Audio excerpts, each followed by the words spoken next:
Passez sur l'autre bord. Nous allons lire dans le Nouveau Testament, dans l'évangile de Matthieu, au chapitre 28, le verset 18. Jésus, s'étant approché, leur parla ainsi.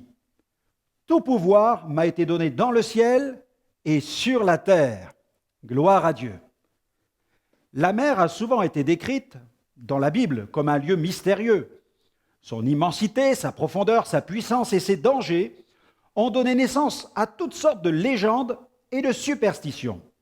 Dans l'Évangile, elle désigne l'ensemble des hommes qui sont tourmentés dans un monde instable. Ces vagues, quant à elles, symbolisent la détresse des âmes sans Dieu. Mais la mer, c'est aussi un lieu où Jésus a enseigné ses disciples. C'est là qu'il marcha sur les eaux. Et par ce miracle, il montra à ses disciples que sa parole est l'unique moyen de salut pour le monde. Lorsque par sa parole, il donna à Pierre l'ordre de marcher sur les eaux, ce dernier put le faire par la foi, car il s'appuya sur la parole de Jésus. Mais lorsque Pierre commença à regarder à la mer agitée et au vent fort, il commença à s'enfoncer dans l'eau. Il cria à Jésus de le sauver et celui-ci, le saisissant par la main, le ramena dans la barque.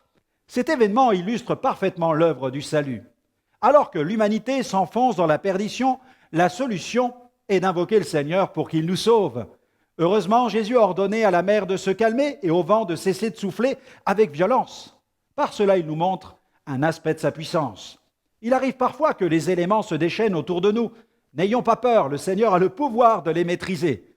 Jésus a autorité sur eux et sur les forces des ténèbres.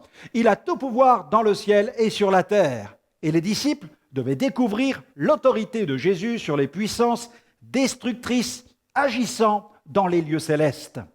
Ils ont ensuite reçu un mandat qui leur a donné autorité sur les dominations, les puissances, les principautés, les princes de ce monde de ténèbres. Combien d'hommes et de femmes s'enfoncent dans les tourbillons des passions?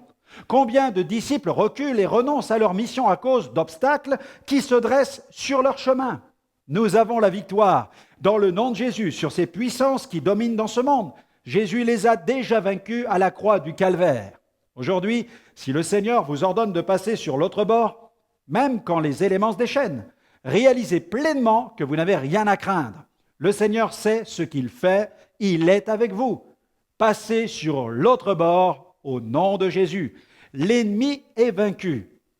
Il y a une prière que j'aimerais vous recommander aujourd'hui, c'est celle-ci. Seigneur Jésus, à la croix, tu as vaincu les dominations et les autorités dans les lieux célestes. Et tu nous as ensuite donné le pouvoir de marcher sur elles en ton nom. Aide-nous à ne plus douter de cela et à exercer pleinement l'autorité que tu nous as léguée. Amen.